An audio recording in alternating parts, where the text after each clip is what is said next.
Hi! ఈరోజు మన ఇంట్లో హెల్తీగా రాగి బనానా మిల్క్ షేక్ ఎలా తయారు చేసుకోవాలో చూద్దాం. ముందుగా మనం ఒక బౌల్ తీసుకొని, అందులో ఒక గ్లాస్ వాటర్ వేసుకొని కొంచెం సేపు మరగనివ్వాలి. అలా మరుగుతున్నప్పుడు 2 స్పూన్స్ రాగి పిండి, 2 స్పూన్స్ ఓట్స్ కూడా పక్కన పెట్టుకోవాలి. మరుగుతున్న వాటర్‌లో రాగి పిండి, అలాగే 2 స్పూన్స్ ఓట్స్ పౌడర్ కూడా వేసుకొని కొంచెం సేపు ఉడికించుకోవాలి. ఉడికించిన తర్వాత అది ఒక 2 మినిట్స్ ఆరబెట్టుకొని ఒక మిక్సీ జార్‌లో మనం చల్లార్చుకున్న రాగి పిండి వేసుకోవాలి.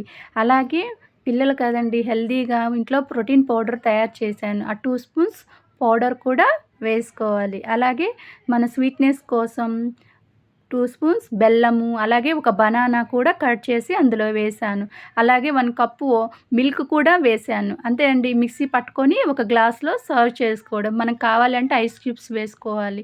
మనకి రోజు ఇలా పిల్లలకు గానీ, పెద్దవాళ్ళకి గానీ కాల్షియం ప్రాబ్లమ్ ఉన్నా చాలా ఎక్కువ రిచ్ ఫైబర్ కంటెంట్ ఉంటదండి. డైలీ ఇలా రాగులు ఇది ఏదో ఒక దాంట్లో తీసుకుంటే చాలా మంచిదండి.